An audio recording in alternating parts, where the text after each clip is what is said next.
Welcome, I am the Kaiju no Kami, and tonight I'm going to be reviewing Alien 3. Guys, give it a chance. With the huge success of Aliens, Fox decided they wanted a third installment in the Alien franchise despite knowing there was no way it could live up to the accomplishments of Aliens. Nevertheless, production began, and after several complications, rewrites, directorial changes, ideas that the movie would be set on a planet made of wood with some more monks only to be moved to a prison planet, and so on. Newcomer David Fincher was hired for his directorial debut with what became a bane of existence on his part. From constant script rewrites to hostile relationships, Fincher was given no respect and treated like a child by the knuckleheads who ran Fox. This in turn caused an already doomed to failure movie to bomb at the box office. As I already said, there was no way this movie was going to be able to live up to the masterpiece that came before it. But is there any reason to just write this movie off? Or does it have some redeeming value? Well, let's take a look to find out. Our movie begins with the survivors of the Sulaco in cryosleep when an egg is revealed to be on the ship. The Sulaco jettisons the group into an evac ship where it crashes on post-Brexit London, or as the movie calls it, Fury 161. From there, Ripley is rescued by Tywin Lannister, who proceeds to take her to the medical bay for treatment while some of the other inhabitants clear the wreckage, revealing to us that Hicks and Newt are dead.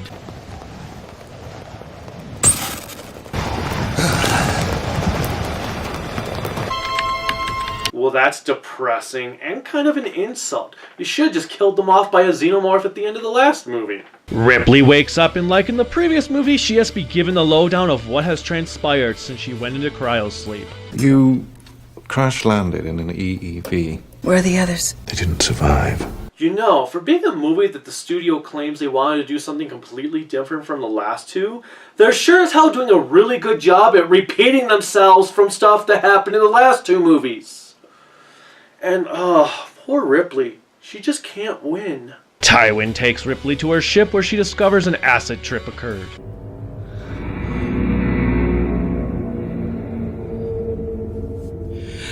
She demands to see Newt's body, then requests an autopsy. We have to do an autopsy. We have to make sure how she died. Observation! I'm the doctor for you! Lungs. Flooded with fluid. Ergo, she drowned. They find nothing, but still Ripley requests the bodies be cremated. At the same time this is happening, two of the prisoners drag a dead ox into the meat locker. One of them discovers a dead facehugger, and we are then shown the xenomorph ripping through the ox's body while the bodies of Hicks and Newt are burned. I do have to say this. This scene is really well done. I love how it just keeps switching back and forth between the birth of the xenomorph scene and the crematory scene. Pretty awesome, and it's probably my favorite scene in the entire movie. There's always a new life. A new beginning. Now, I do need to mention that in the theatrical cut of this movie, the alien did actually come from a dog, not an ox. Now, this is kind of weird to me because this planet doesn't seem to have any pets whatsoever. So having a random dog there is just weird and doesn't work for me. Also, I know people say that it's a dog alien, but in this case, wouldn't it make it a dachs? Afterwards, we get a lot of talking. Tywin and Ripley get it on. One of the prisoners meets his biggest fan. More blah blah blah.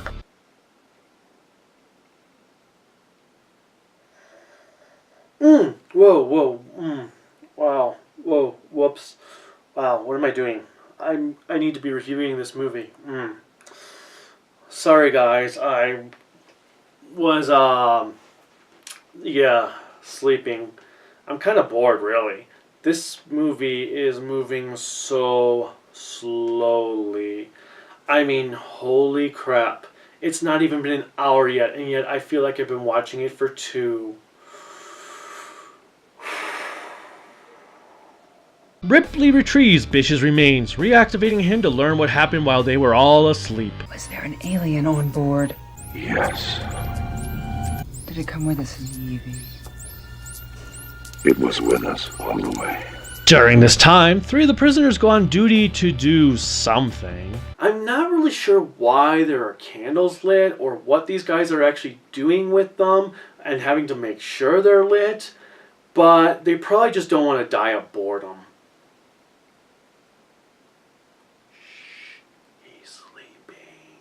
One of them goes off to check the candles and finds himself face to face with a fully grown xenomorph. He and another prisoner meet their fate while the third, Garlic, runs away in fear.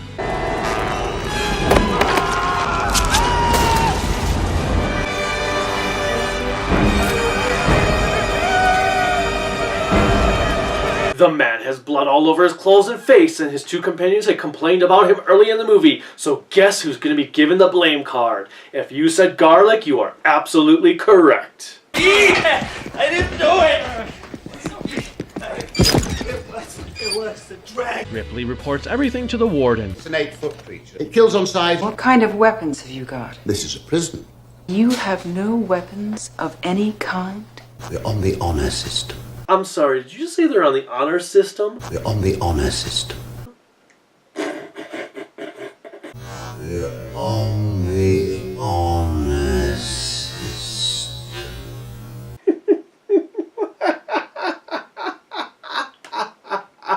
Tywin finally decides he wants out of this movie, so he gives Ripley his backstory to secure his demise. During my first residency, I did a 36-hour stretch on an ER. Wasn't the first to love you, and he won't be the last. The xenomorph sniffs at Ripley, then flees. Oh god, her again! Nope, nope, nope, nope. Ripley then runs to the cafeteria to warn everyone. Ripley! It's here!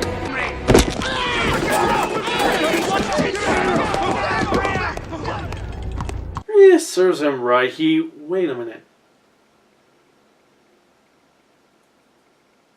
Am I supposed to care about these characters?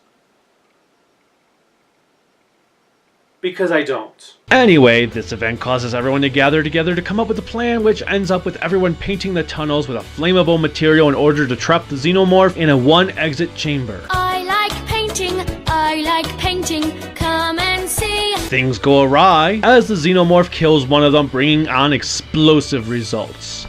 Michael Bay presents Explosions!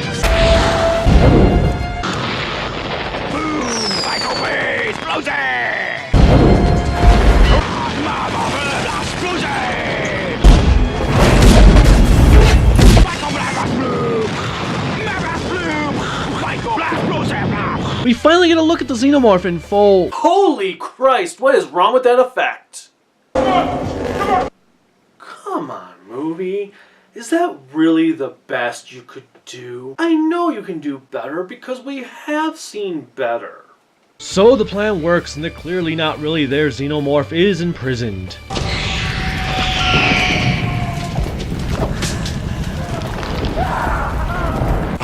Would that I could have that sound to lull me to sleep each night.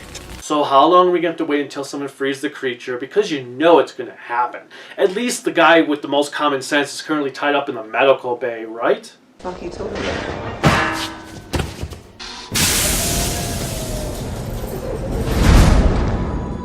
Of course it's going to be him, because why not? This movie's already settling on having every other horror cliche out there, so why not just add another one to the mix?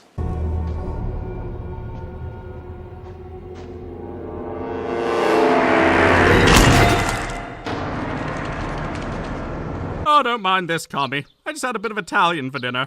What does that have to do with... Cause it was nothing but garlic! While all this obvious plot is happening, Ripley discovers that she has a queen xenomorph gestating in her. You've got one inside of you.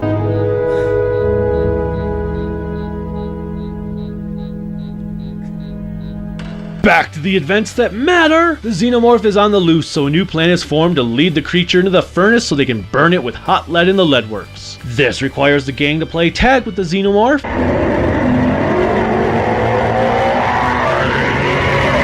After several screw-ups and deaths, the xenomorph is finally lured into the melting pot where one of the prisoners gives his life so Ripley can escape before the lead is poured into it. I've got to hold it here.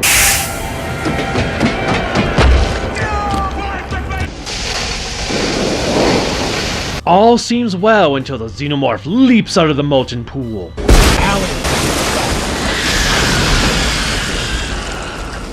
Ripley turns on the sprinklers, hardening the alien beast until it explodes.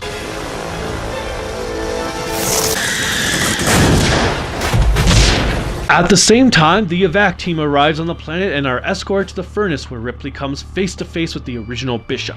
I'm here to help you. I just want to take it back. You want to kill it and take you home? Bullshit.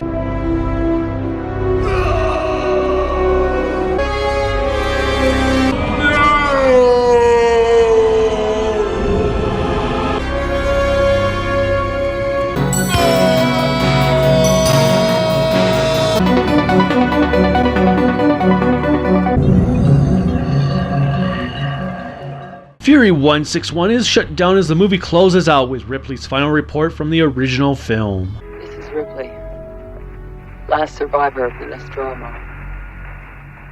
Signing off.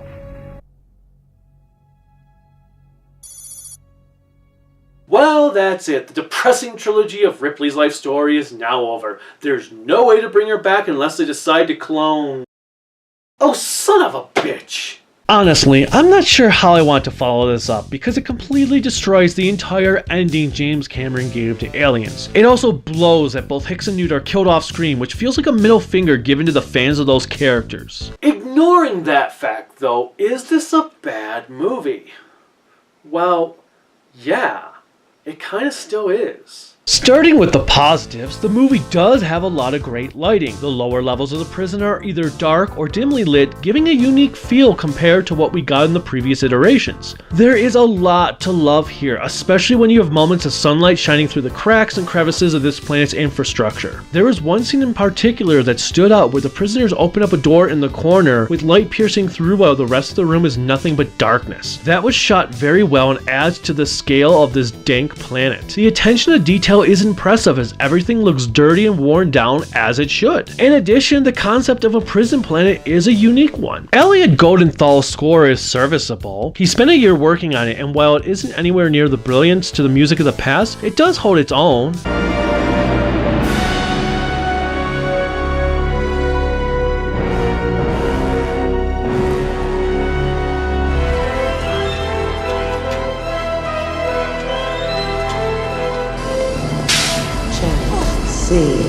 I also do like the design of the Xenomorph. It has a more Jaguar-like appearance to it as it often runs on all fours. Of course, we can also thank H.R. Giger for this because he returned to design the creature. It's strange because the mechanical pipe look is gone from it, giving it a more organic feel. Unfortunately, the budget was just not available to really integrate the puppet into the footage properly, causing the creature to not look like he was actually there, which takes away from the overall immersion of the film. It's kind of hard to feel any sort of tension for a character that is about to die by something that is clearly not chasing them. Speaking of the characters, this is where the negatives really settle in. The characters are just not all that interesting. They are played by exceptional actors such as Oz's Charles S. Dutton, the Eighth Doctor Paul McGann, and Lost World's Pete Postlethwaite, who give it their all, but their characters are so one-dimensional that it doesn't really make a difference who plays them. Charles Dance is terrific as Clemens, but again, it doesn't matter because he is boring. That is really the biggest issue with this movie. It is just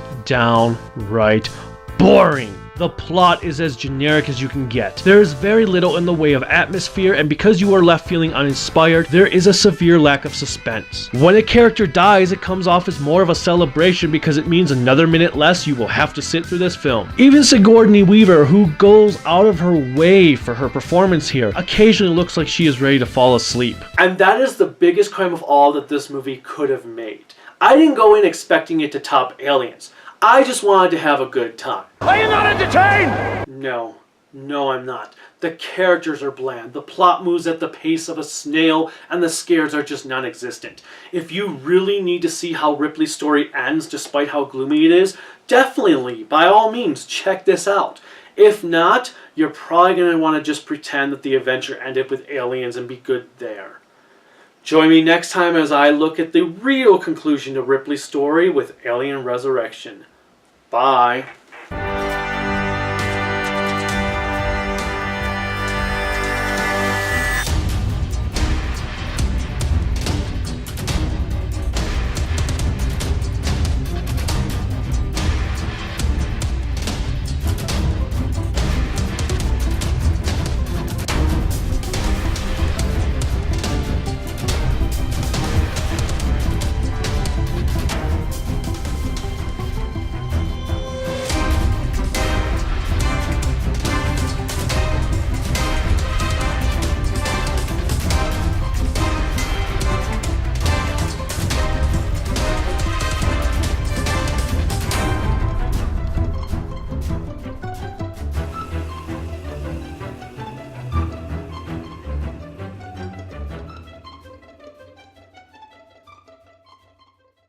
On the honor system.